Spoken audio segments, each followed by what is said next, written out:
Go. Hello, everybody. Welcome to our latest series. This is The Secret Life of Rabbis. I'm here with Rabbi Birnbaum of the Seed Shul and a very close personal friend as well. Hello. Let's start with the following. Right, background and why did you decide to become a rabbi? Okay, so background, I'm a good Hasmonean boy, went to KBY. At some point during my yeshiva education, I realized that I actually wanted to sort of take it further. Ended up going to the Mir. At the time, simply that was the only kind of option open for KBY. My parents thought it was interesting that I abandoned my place at Imperial College to do so. And then really sort of developed, through my time studying in Kollel, which was later Tzvi Koshelevsky's yeshiva, living in Har Nof in Jerusalem, Darkei Hara, Kollel. I think I just realized, number one, that teaching was something that I was good at. I was doing some teaching while I was there, and also something that I loved doing. And then when we got to the stage of looking sort of where next and what to do next, we looked at England because that was where we both came from, where we both felt comfortable with. And thank God, the rest is history. Great. And then you've never looked back. And now it's the Seed Shul. Now it's also various schools, different classes. Never looked back whatsoever. Let's go for the parts, the rabbinic parts, rabbinic moments, aspirations, events, incidents, that element. Can you think of your most meaningful moment as a rabbi? So it's a really good question. I would say there are a number of meaningful moments. But I think, if I had to sort of put my finger on one or two without mentioning any names, I think that it's the individual families. There are those big moments when the shul is full and it's packed, and those are great. Those are, it's the ne'ilah or those type of moments are brilliant, and it's the big simcha. But you know what? It's when, at least look in the Seed Shul, we're dealing with people who are really growing. They're moving forward in their Yiddishkeit. That's what it's all about, really. And there are families, that I've seen since they kind of walked into the shul, or maybe wandered into the shul is a better way of putting it, having been to sort of other, denominations of Judaism, and they found their home in our shul. They've joined, and they've really taken steps, kashered their kitchen, they've kept Shabbos, Beautiful. And just seeing that is incredible. Doesn't get better than that. Amazing. Embarrassing moment. Most embarrassing moment. So the truth is, this is an easy one, because immediately what springs to mind is the first bat mitzvah drosha that I gave. Okay, so I'm all prepared with my notes and everything, and I've done my homework, and I know the girl, and I know the parents, and everything else. And it comes to the time to give the drosha. Now, what we do in our shul is we open the mechitza. They were blind, so we open the mechitza so everyone can see the men, the women, etc.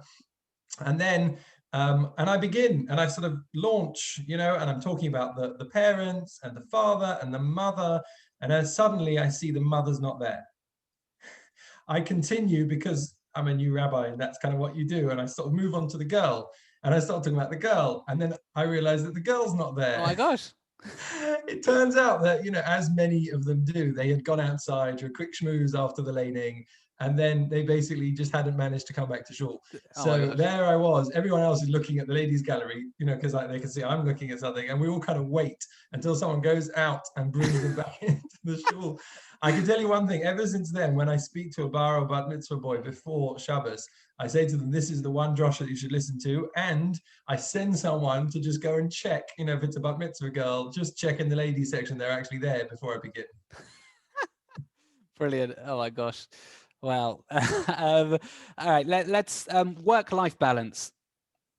What do you have to say about that? It's hard. It's not easy. You're on call more or less 24/7. In fact, 7 is probably you're on call more on the 7th than the 24/6. How does that work? You and your wife are both talented educators, rabbi and rebbitzin of the shul. How does that work? Good. So I think definitely as a rabbi, this is one of the more challenging parts. I think one of the things that I've come to realize is that your phone is your office.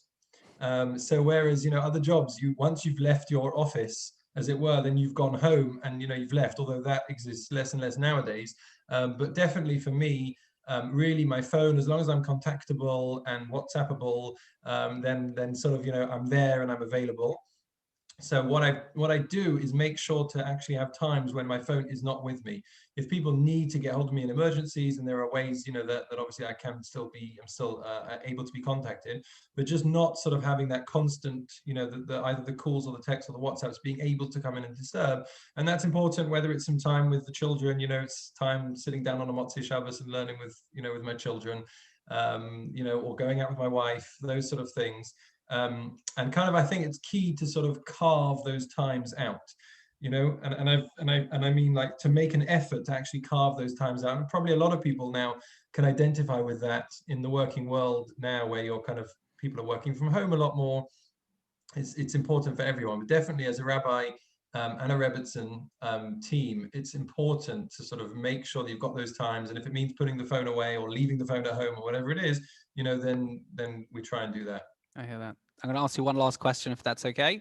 Sure. It's a bit of a leading question. Do you think rabbis are undervalued in some way? So I think firstly, I think that anyone who is a rabbi isn't doing it to get appreciation, right? And I say that firstly because I know a lot of rabbis, and they're doing it because they're driven to do so, because it's the right thing to do, and they would like to teach people and give to people rather than take from them. So that's the first thing. But secondly, what I would also say is that those people that do show appreciation, then we're eternally grateful for that. I remember the person who kind of turns up with something small before Rosh Hashanah, just to say, or phones, phones to say this is a busy time of year for you, hope it all goes well, or messages after Yom Kippur, to say that was great, thank you so much, all of those things. So I guess I would say that you can feel undervalued at times. I would encourage people to show their appreciation, but at the same time, the satisfaction and the joy that you get just from being able to give to people, bring some meaning and the light of Torah and Judaism into their lives, that's incomparable, and that's priceless. Beautiful. Rabbi Dov, thank you very much. Wishing well, and on a personal note, if I can say it, we look forward to resuming our running, please God, on a Sunday morning Yes, at as some soon as point. you recover. Yeah, please God. By the time people watch this, I'll have recovered, please God. Thanks so much. Keep well. Great. Take care. Bye-bye.